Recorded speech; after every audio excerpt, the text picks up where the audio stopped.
Good morning, everyone. Thank you for having me. It's an honor to be invited to be part of this amazing event. And special thanks to Siki for his passion and to Frank for helping all of us speakers feel at home here in China. My name is Peder Sandqvist.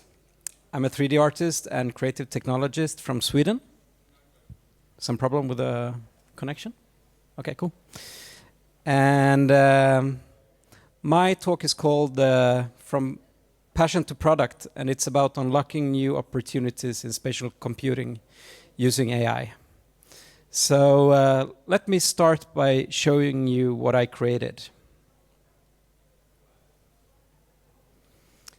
This is Caradise. It's a spatial car museum for the Apple Vision Pro. You can explore some of the most beautiful cars ever made, recreated in photorealistic 3D right in your living room. It's free. It's been featured by Apple on the App Store and at their developer events. It was built by a 3D artist. All the code was written through AI collaboration, and it went from concept to App Store in a matter of weeks. But this talk isn't really about me and how I created this. It's about how AI technology made this possible and what that means for everyone with a passion and something that they want to build.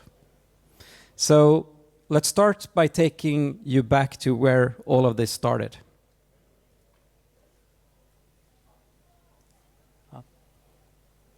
So some of the best moments of my childhood involved cars.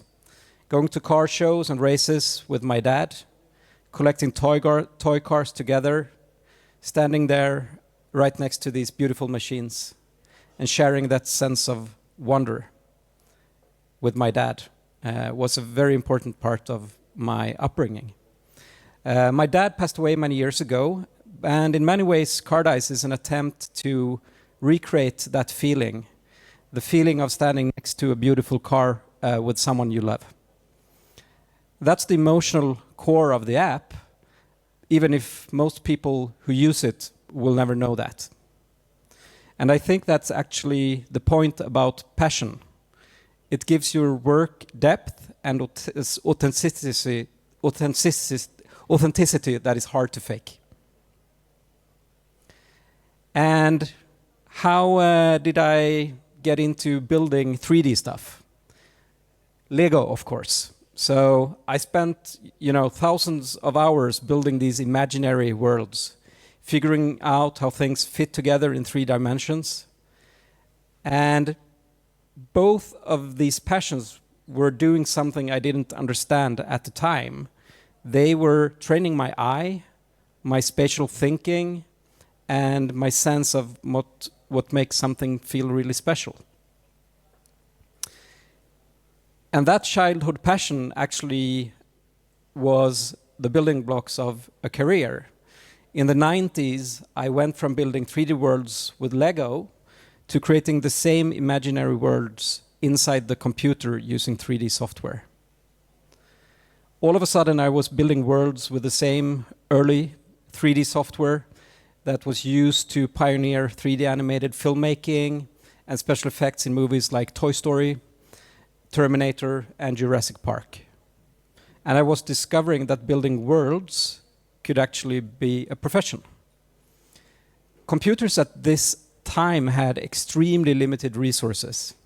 I believe my computer had around 4 megabytes of RAM. So I learned how to make great 3D content with really extremely limited compute resources by optimizing the 3D models and shaders, and cheating where possible to trick the eye of the observer. In the early 2000s, I worked on full CGI automotive pipelines for premium car brands, replacing traditional photography with digital renderings that had to be indistinguishable from the real thing. And then came the resurgence of VR, driven by improvements in 3D graphics performance and affordable high-quality small displays. I discovered the opportunity to step inside of these worlds that I have creating for such a long time. And it was a blast to actually enter my imaginary worlds for the first time. So I founded and ran a global VR lab at a digital marketing company called Publicis, and started building virtual reality experiences for brands across the world. Each of these phases deepened my understanding for what it takes to make something look and feel right in 3 dimensions, while working with extremely limited compute resources and extreme constraints. All of a sudden, my experience trying to do high quality 3D art with 4 megabytes of RAM during the 1990s became extremely valuable. And then in 2023, AI coding tools and the Apple Vision Pro landed. And suddenly my obsession with creating stunning 3D worlds could be utilized in a completely new way.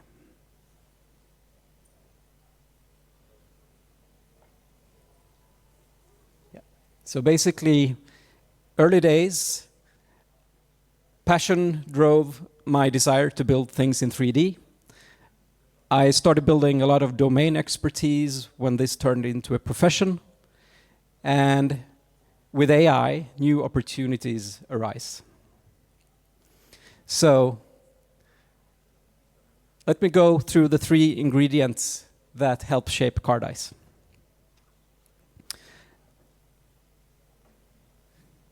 Passion, of course, was the why. My love for cars, going back to these childhood memories with my dad, is what drives my decision to create the app. Which cars to include, how to present them, what level of detail is acceptable. Passion is what tells you what matters and keeps you pushing until it's right. Expertise was the how. 30 years of 3D work, modeling, shading, lighting, USD pipelines. That's what made the visual quality possible. I knew what photorealistic rendering requires at the technical level, and I knew how to achieve it within the constraints of a real-time rendering platform.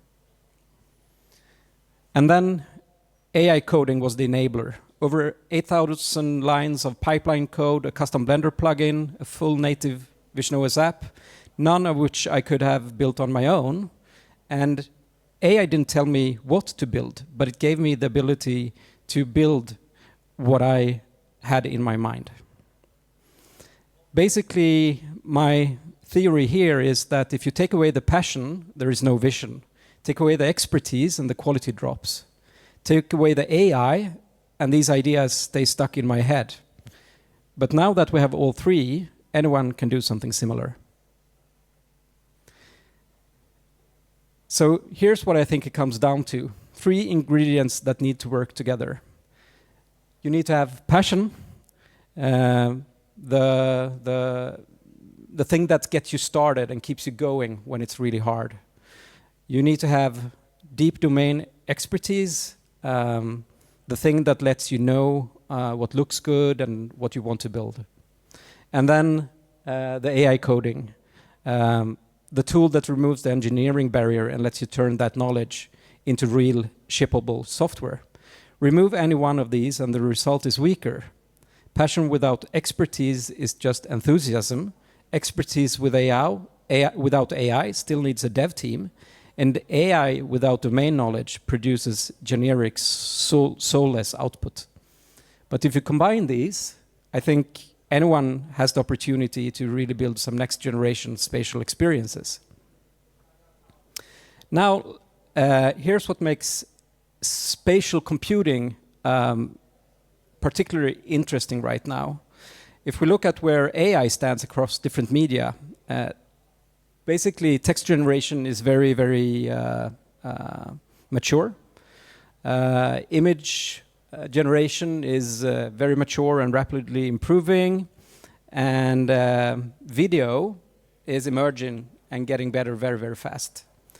But for 3D, I think it's still very early days. There is a bunch of AI 3D tools, but the quality is still very, very lacking. And 3D requires understanding of geometry, physics, materials, lighting, and spatial relationships. And these are hard problems that AI hasn't really cracked yet. So that's actually good news for creators, because it means human expertise in 3D is super valuable right now. And the AI can help you write the code, but it can't really help you create the 3D content or judge whatever in the 3D content looks right or not. So that combination with AI handling the engineering while expertise handle the craft is where the opportunity in spatial computing lies right now. So let's dig a little bit deeper into this. So why does 3D expertise matter so much in this equation? So I'm going to give you three reasons. First is visual judgment. Knowing whether light, materials, and composition look right isn't something you can describe in a prompt.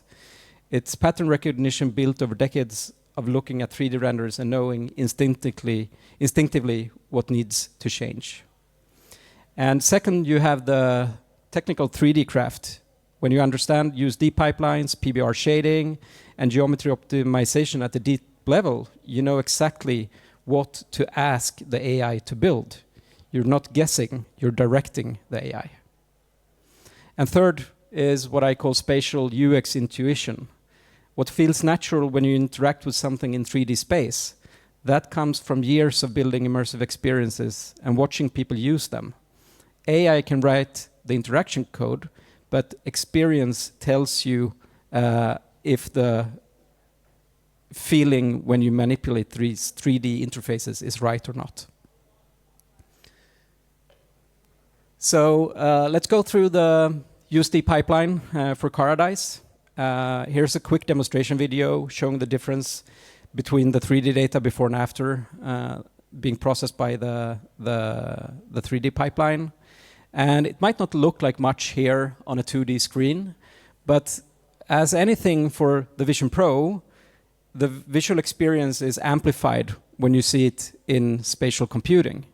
So even the small details in how you shade something make a great deal of difference in how the user will perceive it in the spatial experience. Let's go into another example. So this is what the raw 3D data looks before it goes through the pipeline. It is flat, has no depth, and is missing the subtle details that make the product feel real. And this is the data after the processing. The difference comes down to ambient occlusion, proper shading conversion, shadow processing, and dozens of other optimizations that the pipeline handle automatically. So the first major thing AI built for me was a production USD pipeline. I've never written any code in my life, but I understand USD deeply. I know what a well-optimized 3D asset looks like. I know what the quality targets needs to be, and I know the steps needed to get there. So I could describe what I needed in my own domain language, and AI translated that into working code. The key insight here, and this applies to anyone in this room, is that when you understand your domain deeply, you can guide AI to build tools that are precisely tuned to your standards. You're not settling for generic output. You're getting exactly what you need because you know what to ask for. The quality of the 3D content, though, does not come out of thin air. And this is where my favorite part of the creation process come into play. Since spatial computing has no zoom level, I need to craft the most intricate details on each car, recreating the properties of each surface for authenticity. This work requires a combination of experience, skills, and visual judgment that AI cannot replicate today. And then there's the app itself, a complete native Vision OS application written in SwiftUI and RealityKit. It has complex spatial interactions, an AI voice concierge powered by Apple's on-device foundation models, and what I spent the most time building the app on is the spatial UI and making the app feel platform native. I believe that in spatial computing, the details really matter. The way a panel appears, the weight of a transition, how it feels to reach out and interact with items in your applications. And getting there requires real tenacity. You know, iterating on the same interaction over and over, adjusting timing and spacing by tiny increments, never settling for almost right. So AI may write the code, but the decision about what was right and the tenacity to keep pushing until you get there, those comes from, you know, years of experience and a passion that you don't settle for okay. You push until it's completely perfect.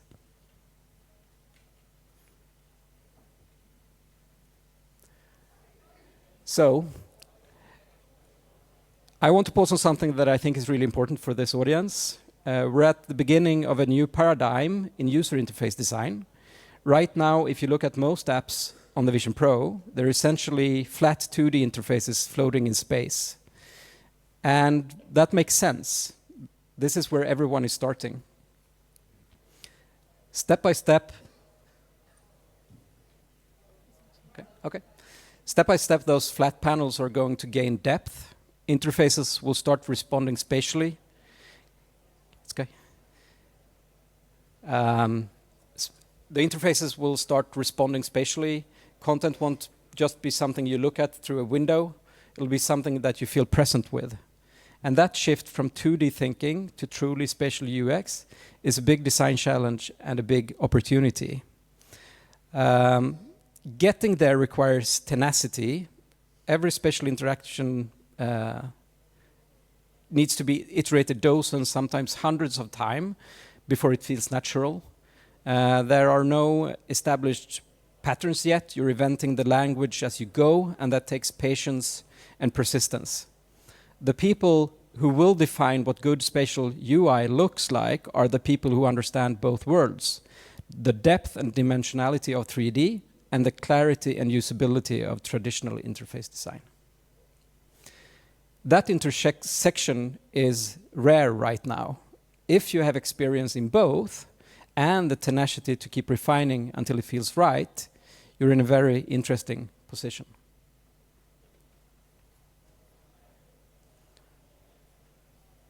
So what I'm thinking here is that developers with 3D skills and 3D artists with AI skills will be instrumental in this shift.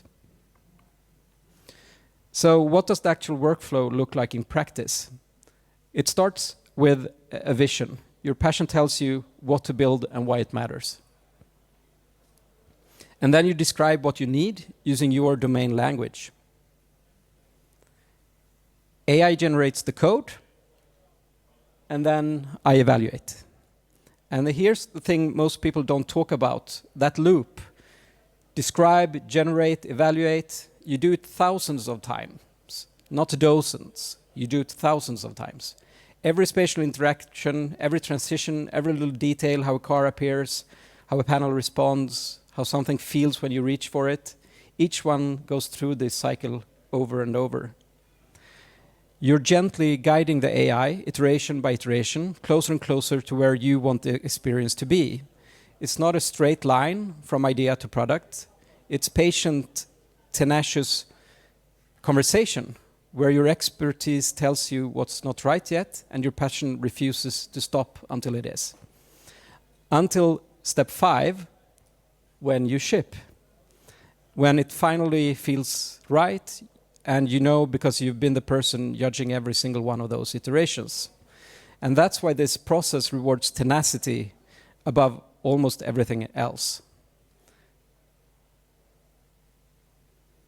And I think this reminds me of this quote by tennis pioneer Roland Garros, now printed at the stadium named after him in Paris.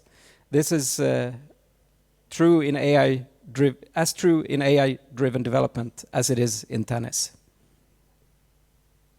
So that's the Caradise story.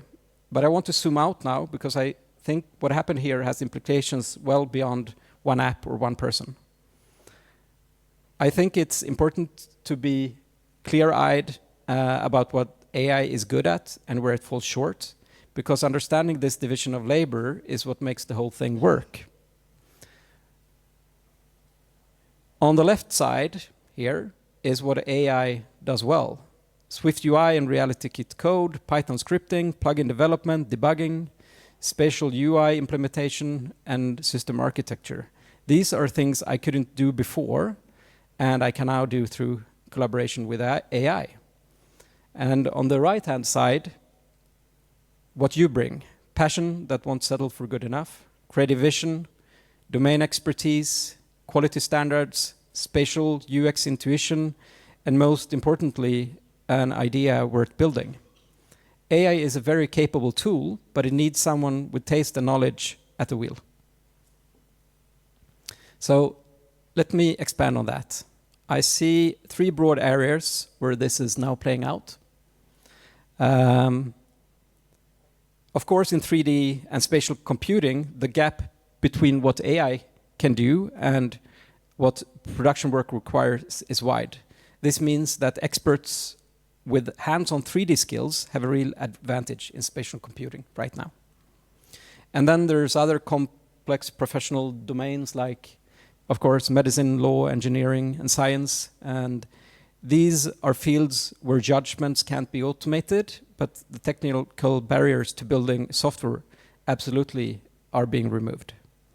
And then, of course, we have the creative and cultural fields, museums, education, design, and people with passion and domain knowledge can now build experiences that previously would have required large development teams. And the common thread here is where AI can handle the code but can't replace the expertise, there's an opportunity for the people closest to the problem right now. So breaking down my theory basically is you need to have the passion, you combine that with domain expertise, and you accelerate it with AI coding, and we have the opportunity to build amazing next generation digital experiences. So remove any of these ingredients and the equation weakens. Combining them all and the sky is the limit. So if you're thinking about doing something like this, here's a few things I've learned about what you actually need. So you need passion for something, not just interest, real passion, the kind of passion that kept you up at night for years, and maybe the thing you do for free. That's the foundation, because that's what sustains you throughout the hard parts. And number two, you need domain expertise born from that passion, years of experience, developed taste, judgment. This is what AI can't replicate, and that's what makes your output better than what anyone else could do. Number three, of course, you need some nice AI coding tools like Claude Code, Codex, Cursor, or similar, and these are what translates your domain language into an application. And of course, number four, you need the tenacity to stay around, not leave the cycle, do it over and over again, and your passion keeps you going. And your expertise makes each cycle faster. It's not magic and it's not effortless, but it's very accessible if you bring the first two ingredients. So here's something I feel strongly about. If you're a developer building spatial apps, try to find a great 3D artist and make them part of your team. Not a contractor at the end. You know, let 3D artists be at the core of the team from day one. People who've spent their careers thinking in 3 dimensions bring spatial intuition that is hard to find elsewhere. They see depth, materials, light, and space in ways and shape how a spatial experience feels. And if you're a 3D artist, find a great developer. Your understanding of spatial design is really valuable, and paired with strong engineering architecture skills, you can build something that is way better than any one of you could build alone. And now add AI-assisted coding to that combination, and something interesting happens. The iteration speed goes way up. The developer can prototype faster. The 3D artist can directly influence the code through AI collaboration, and the feedback loop tightens. This, I believe, is how good spatial computing work gets done. Complementary skills amplified by AI. And hopefully that'll be a nice, 1 + 1 is 10 equation. So 5 things I'd like you to bring home today is number 1, AI has advanced rapidly in text, images, and video, but in 3D, 3D is still very much a human craft, and that's a real opportunity for spatial computing creators right now. Number 2, passion, expertise, and AI, these 3 ingredients that create magic together. They reinforce each other and makes your product glow. Number 3, the barrier to building spatial apps has shifted from code to vision. Small teams and solo creators can now ship work that competes with large studios. And number 4, this is not just a spatial computing story. This can be applied across many fields where experts with AI tools are becoming builders for the first time. And number 5, make sure you team up. Developers, go find great 3D artists, and 3D artists, go find a great developer. Add AI-assisted coding, and you have now the potential to build some of the best spatial computing work in the world.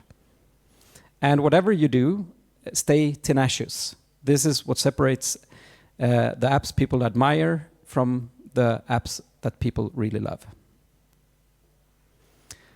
Thank you very much for your time and attention. Caradise is free on the App Store if you'd like to try it, and I'd love to hear about what you're building. If any of this resonated, please come find me afterwards or reach out online.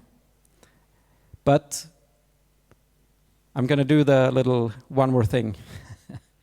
So today I am launching Caradise 2.0. So it actually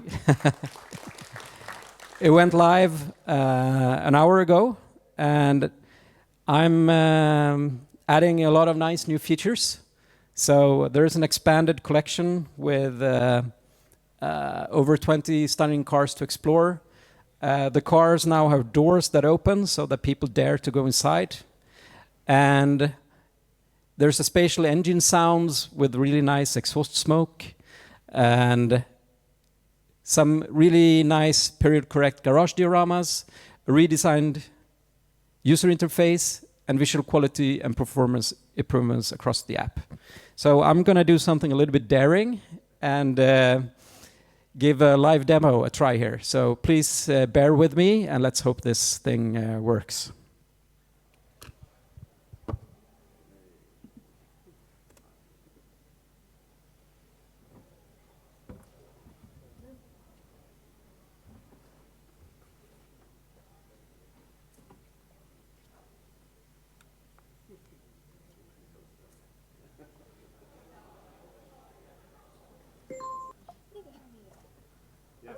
Okay.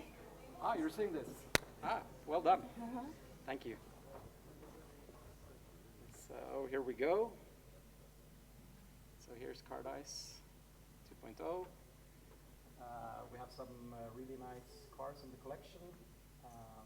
And maybe I used the microphone, of course. So here's the expanded collection with more cars. I have a new user interface where you can swipe between different cars like this. And if you want to explore one of the cars deeper, I'll just go check out the Ferrari 250 GTO.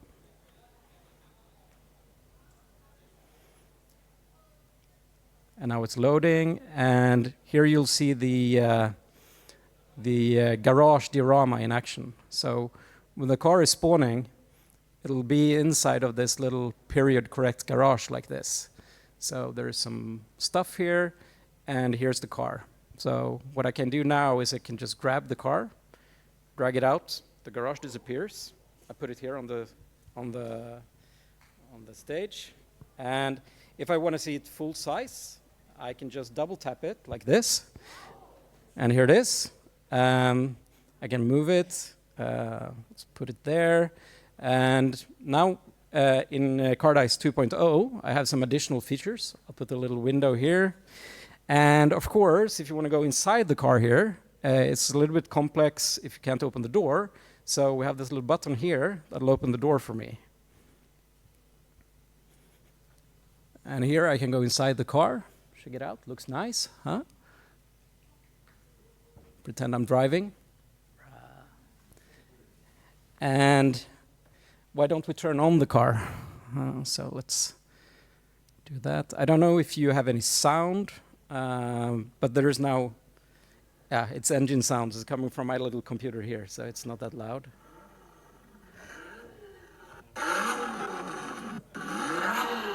You see the smoke, right? So I'm just gonna turn the car like this. And here you can see, you know, the exhaust smoke coming out of the car. And this works even if I make the car small. So here you can see, while I'm turning, you can see the smoke coming out there. And this, I don't think, this might not work, but I'll give it a try. It should work, yeah. So let's use the AI assistant and make the car green. Please make the car green.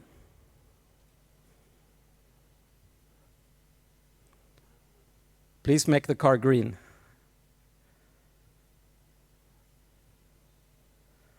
So now we have it here in green. Can we do more? Of course, it might be a little bit boring to be in a conference setting, so we might want to see this beautiful car in a nicer setting. I'm going to turn off the engine to get rid of the noise. So now we can switch into VR mode and see the car in full immersion instead. It's really hard for me to turn the car while I'm holding the microphone. We can put it over here. We can switch to another car. Let's check out the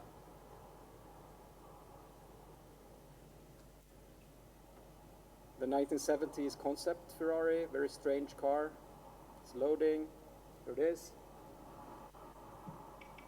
And we can just go back to AR. We can put it here on the stage.